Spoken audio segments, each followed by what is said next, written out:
Are we witnessing nothing less than the death of the petrodollar? With Saudi Arabia potentially adopting Chinese currency? That's exactly what a number of analysts are saying. In this video, we're going to get a big picture view of the fallout from what's going on in Ukraine. We're going to see what the potential for de-dollarization actually is, and stick me to the very end of this video when I'll show you why no matter what happens, the old liberal globalist order has indeed come to a final and decisive end. You're not going to want to miss this. Greetings, everyone.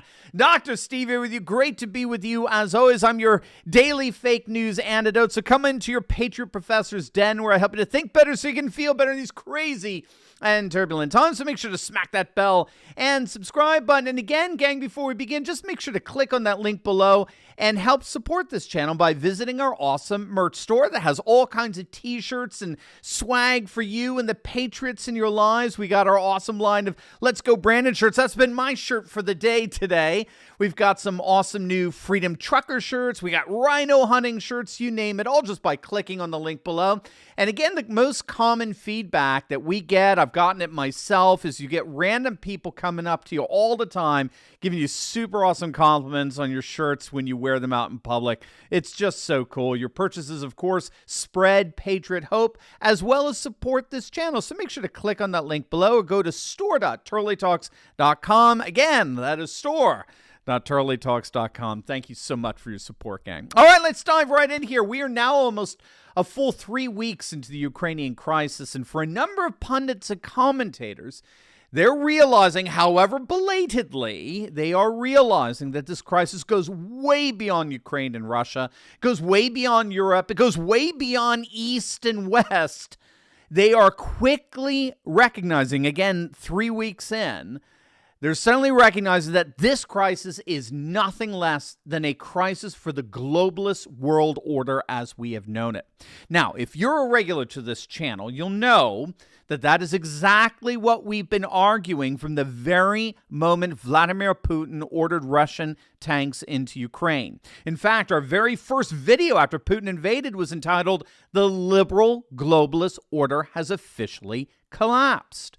And if you've been with us for some time now, you'll know the whole rationale for this channel is an analysis of the rise of a post-secular, post-globalist age. The argument that I've consistently made over these past 5 years is that the modernist, globalist, secular world is at the brink, and a new conservative, that is a new traditionalist age, a neo-traditionalist age, is rising all over the world. And that, my friends, is exactly what's happening right before our very eyes. But I gotta tell you, I had no idea it would happen in this way, in such a tragic and violent way.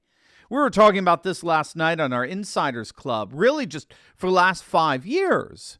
We here on this channel have been super focused on the populist patriot movements going on all over the world, right from Brexit to the election of Trump in 2016, Marine Le Pen in France, the rise of Matteo Salvini in Italy, the rise of the AfD in Germany, and Viktor Orban in Hungary, the Law and Justice Party in Poland, Jair Bolsonaro in Brazil, the Freedom Convoy in Ottawa, patriot parents at school board meetings. I mean, we could go on and on. Now, this has certainly been a very exciting and invigorating focus on the rise of a new conservative age. But as you know, with the coming of COVID, in many respects, the patriot movements around the world got clamped down on. The technocrats came back in power with a vengeance. And with bumbling Biden getting put back into power, it just seemed that the old globalist order had successfully reasserted itself for a great reset of global dominance. Just ask Justin Trudeau. He wasn't going to let a bunch of, pesky, filthy truckers get in the way of things, that's for sure. So, after the smashing of skulls of the peaceful protesters representing so many of Canada's working class, the permanent political class, which didn't complain about that in a bit, here in the United States, Canada, and Europe, they thought the last of the resistance had been finished off. And then, 3 weeks ago, they got a rude awakening, the likes of which they never imagined in their worst nightmares. As it turns out, it's not just patriot and populist movements that have risen to the fore demanding the end to globalist political and economic policies. Beneath the surface, a new post-globalist political order has been waiting for the right moment to rise up and shatter the old globalist order. And that new post-globalist political order centers on the rise of what scholars are calling civilization states. In a nutshell, a civilization state is a political and economic system organized around a comprehensive, self-sufficient culture that often encompasses a wide geographical sphere, which in effect creates its own comprehensive life world. And the key here is that civilization states aren't about conquering the world, right? They're not communists and the like. They're instead about conquering a world, right? It's a difference between the world and a world. They're all about creating their own self-sufficient, comprehensive political and economic systems ordered specifically to perpetuate and protect a particular kind of culture, a particular civilization. And the civilization state model explains precisely why Russia has been so undeterred by Western sanctions. It's so undeterred by European Union and the International Monetary Fund or anything that has to do with the globalist political and economic order. And that indifference, indeed, that absolute willingness on the part of Russia to decouple itself from anything Western and globalist has taken our permanent political class here in the States and in the EU totally by surprise. In 3 weeks, they basically maxed out all of their economic sanctions, climaxing with perhaps the most comical moment in all this when Klaus Schwab of the World Economic Forum announced that Russia was formally expelled from Davos. And they actually thought that that was a punishment. I mean, these guys are clowns. I mean, needless to say, Russia said, good riddance. And because of this total incompetence on the part of our Western globalist leaders, because of their inability to see what's actually happening here with the rise of civilization states, we're now actually about to see the death of the petrodollar.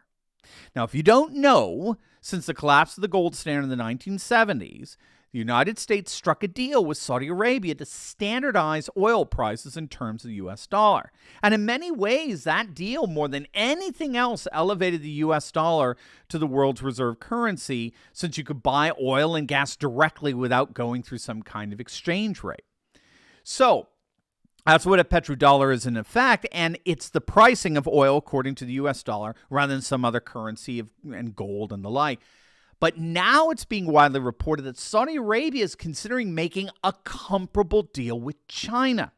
The two nations are currently in talks to price some of Saudi Arabia's oil sales in the yuan, which is the Chinese currency, rather than in dollars or euros. Now, there's a number of reasons for this, such a consideration has been going on for at least the last 6 years.